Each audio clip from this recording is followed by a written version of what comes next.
I'm back. First off, I want to apologize for the poor audio quality in the video. What a security is. Although I had the headphones on, I forgot to plug them in. Duh. So anyhow, these ones are definitely plugged in, and this audio quality should be better. Anyhow, I got some stuff to say here to share, and so I'm gonna work from my notes because I want to be sure everything comes out accurately, and so bear with me on that. And So anyhow, first off, I want to take a moment here to do a little disclaimer thing, and that is people hear things and they run off half-cocked thinking they got it. I have a very strong suggestion, and that is that people not assume and presume things. What you see and hear watching these videos is not complete. And yes, albeit we set the stage so we know where we stand and how we can be free of debt and other bondage, it is a basic general overview, and there is more to it. So unless you're well versed in trust estates and securities, more information is required. And the information package we offer contains everything you need to know to grasp the concepts and the principles. It is highly informative, even for those well versed in trust estates and securities. And I've had feedback from such people, and it's information has closed some gaps for them. Uh, the information package also comes with generic type templates for suggestion and guidance only, as well as numerous audio and video recordings to help you out.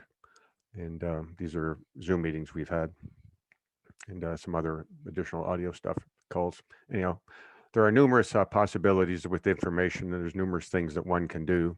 And this comes about as you get your head, you start to understand reclaiming your securities. And also, and last but not least here, is all information we provide here are provided here via these videos at the blog Restore the Kingdom of God, and or that is received with the information package is for educational purposes. The user of any part or all of the information is fully responsible for his or her choices, fully responsible for how she makes use of the information. And by the way, if you do go to the blog Restore the Kingdom of God, that's at www.restorethekingdomofgod.blogspot.com.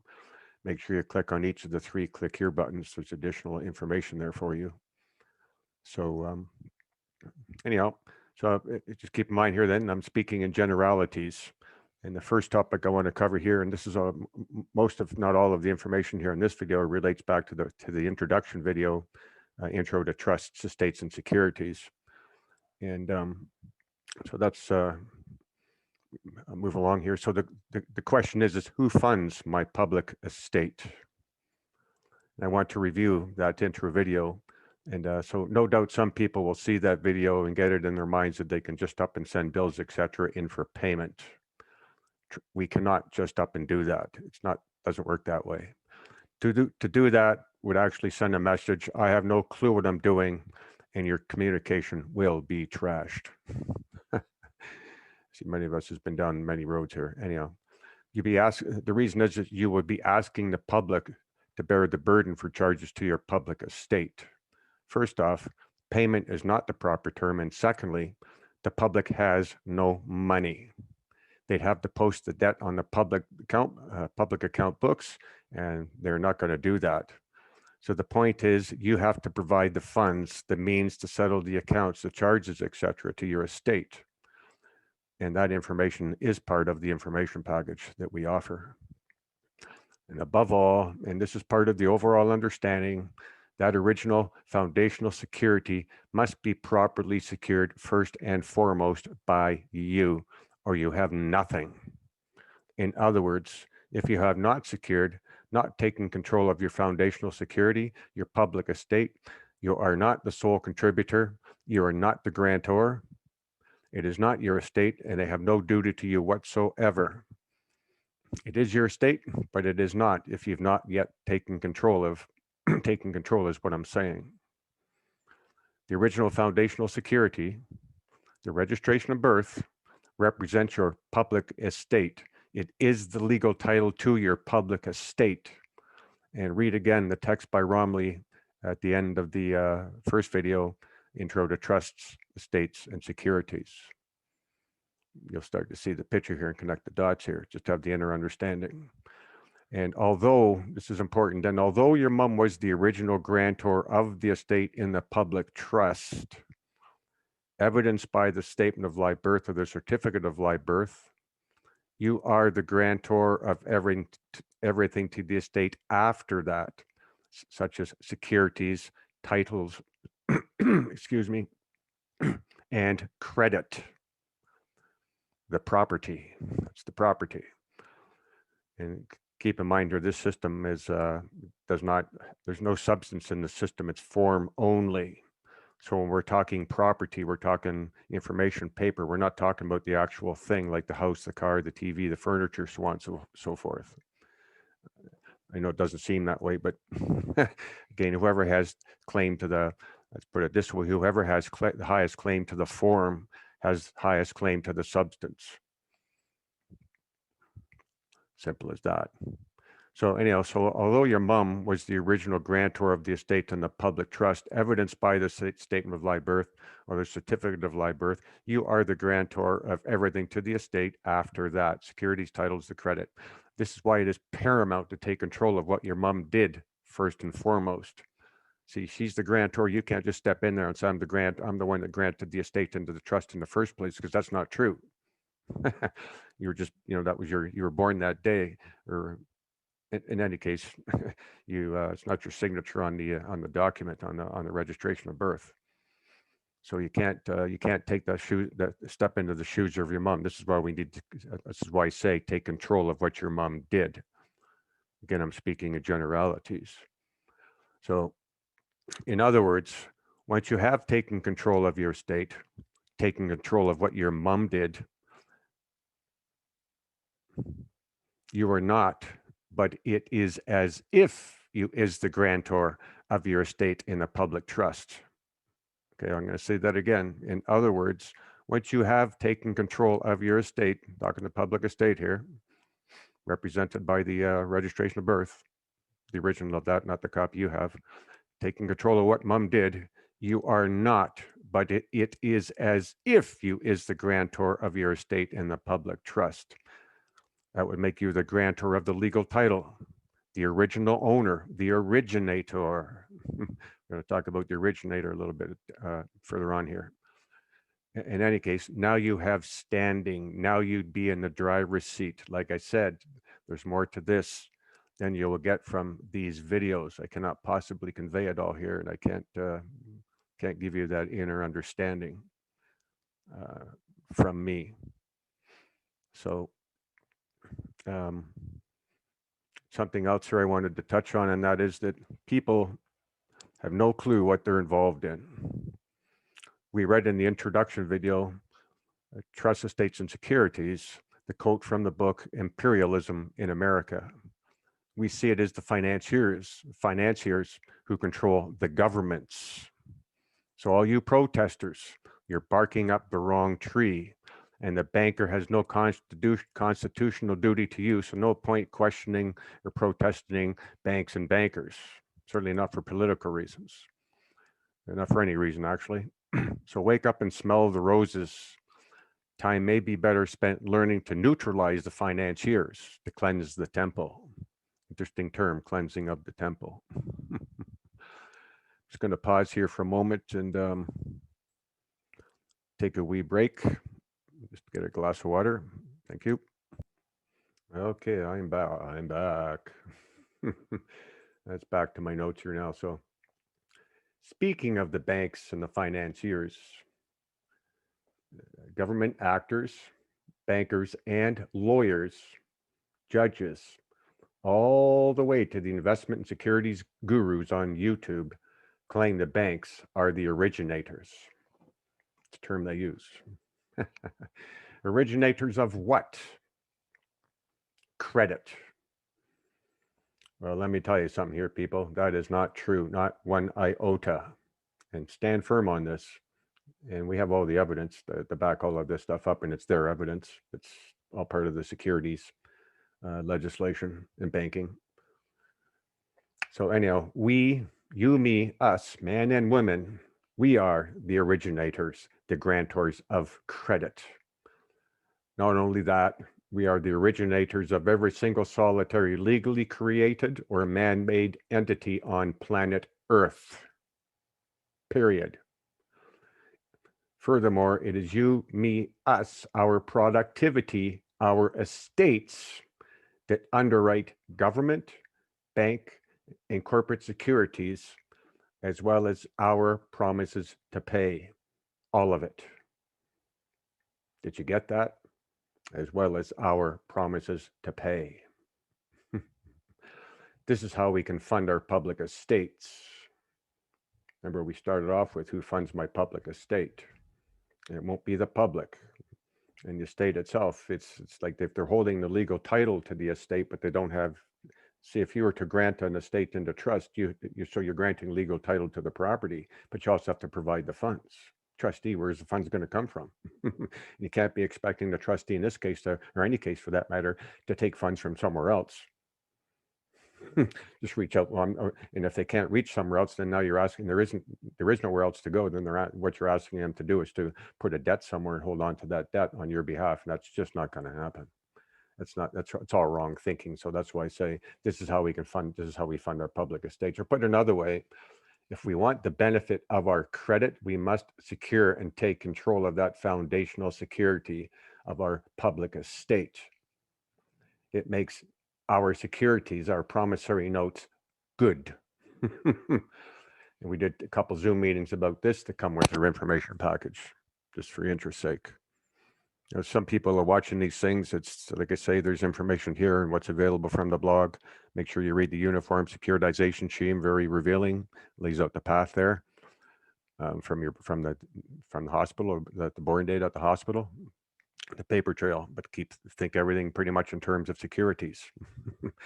Starting with the birth of you, because it's our productivity, ultimately, us, living, breathing men and women, that are the grantors of the credit. And without us, we're the originators. Interesting term. So anyhow, as for the presumption by the bankers and others that we have abandoned our securities, there are tax laws concerning the dispositions of securities, which are property. Again, form in their world is property. There's also the requirement of reporting of capital gains. They're not doing this. They are, in fact, tax evaders, without doubt. And there's a testimonial of a guy who collected on a $21 million note via using the reclaiming your securities knowledge. Now, he had a very high level of understanding, a very high level. So don't be thinking here that you can read this stuff and after a couple of days or weeks or months, oh, I can do this stuff. Maybe you can. I don't know where you're at in your journey here. So only you can answer that question, but don't be foolish about it and get these visions of this great wealth coming in. But anyhow, you're beings of free will. So you're going to do what you're going to do. In that case, the CRA, you can read about that. It's on one of the click here buttons on the blog. I think it's the must read. Click on that. That document opens up. Scroll down to the bottom part there. You'll see the testimonials. You'll see that there. But again, very high level of knowledge.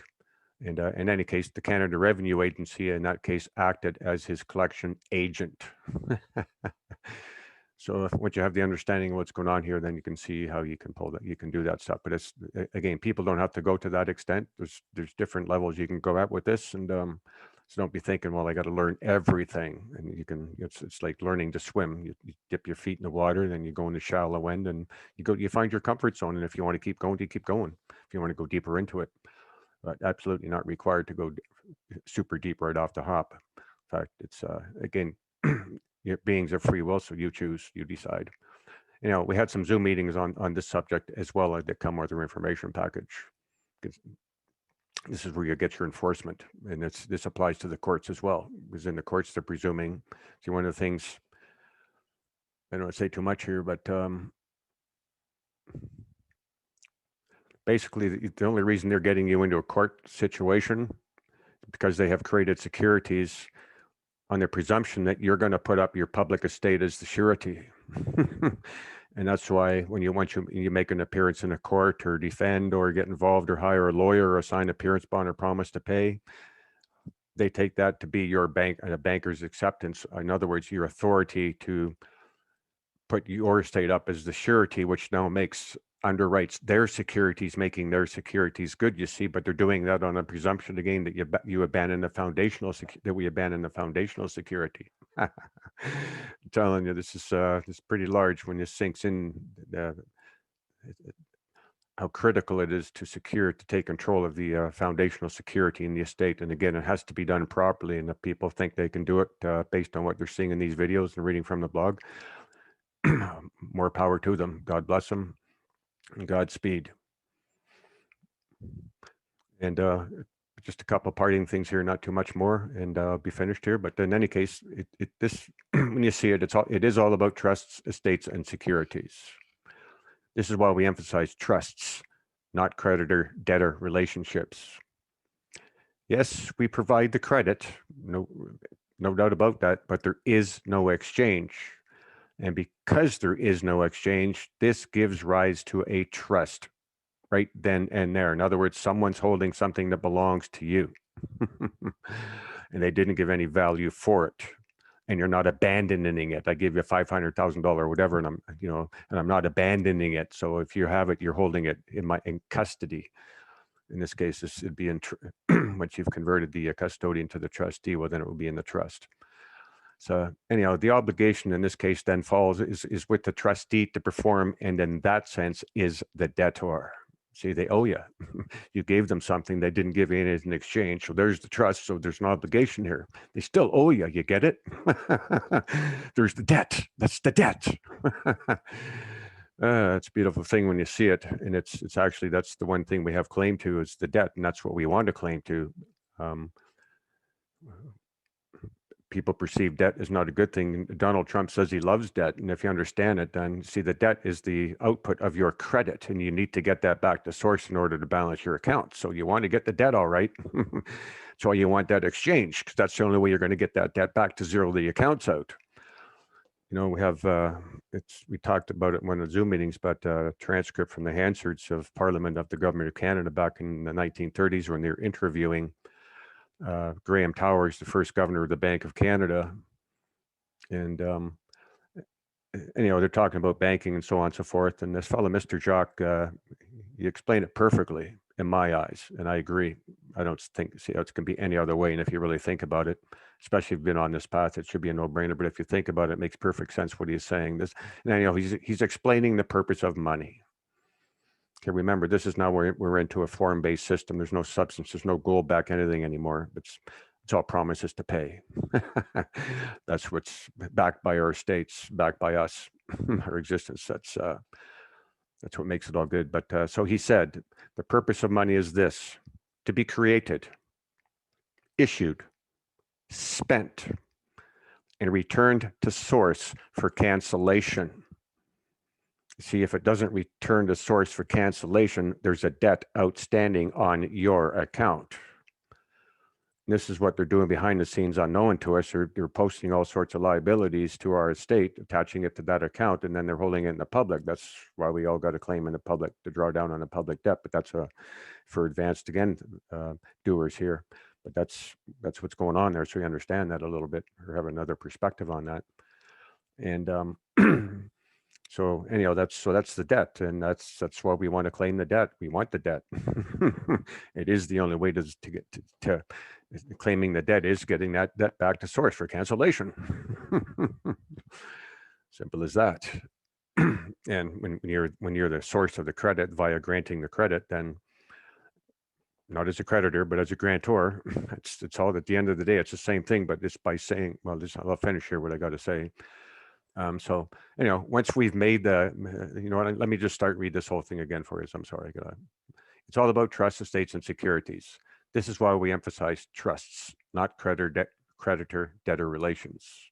Yes, we provide the credit, but there is no exchange, and this is what gives rise to the trust. The obligation now is with the trustee to perform, whoever's holding your securities to perform, and in that sense is the debtor. Now, once we've made the claim, taking control of our estate, as mentioned previously, we are the grantors, which is trust language. And believe me, We want trust law to apply, not creditor debtor law, which is the law of contract. Two different venues here. Okay, and last but not least, and I was going to say this to put to rest some myths out there, but I won't say it that way because it's not necessarily a myth. At the end of the day, I guess there's really no man on planet Earth or anyone on planet Earth can say the truth as I know the truth. We might think we do, but anyhow, working with the mumbo jumbo we all live with every day, truth or otherwise. I just had one thing to say about the name on the birth certificate, and it's as far as I'm concerned, it is not the name of a corporation. It doesn't fit how corporations are formed. It's not brought into existence the way corporations are brought into existence. Regardless of that, though, however, I know it to be the name of title to my public estate. As I said, the name on the birth certificate represents the name of my estate. So, and see, in this estate, as I mentioned in the first video, is a fictional clone of me that holds all of my worldly wealth on trust. So I certainly have a vested interest, and I'm not going to abandon that estate ever again. So, when people are looking at it, I'm just hearing stuff as a corporate thing. They want to get rid of that. Well, if you get rid of that, then you just throw the fictional image of you that you can take control of. See, our problem is we don't have control. That's why we want to get rid of this thing. It's bad. It's evil. It hurts me, whatever. Oh no, this is why we're talking about reclaiming our securities, to take control of our securities, take control of securities debt account and have claim to the debt. And so we don't want to run. There's nothing to run from here. There's nothing to fear from. But anyhow, if you see it as a corporation thing, then you can see it's a problem. And if someone else is in control, they created it. Well, actually, no, they didn't create it. As I said above, we are the originators. It's don't create anything. Men and women do. People do. And of course, we're all drawing on God's energy. So let's give credit where credit is due. Thank you, Father, for all the good in life and the limitless possibilities. So anyhow, that's all I had to say here for now. I thank you for watching and putting up with me, and I send you all love and hugs, and God bless you, and we will be back. And I'm not sure when. It took me quite a while to learn how to do all of this, but anyhow, I'll shut up here now so you're not sitting here listening to me gab on forever and ever and ever. See, this is going to start to tick you off. Anyhow, we're going to put an end to this now. Thank you so much. God bless.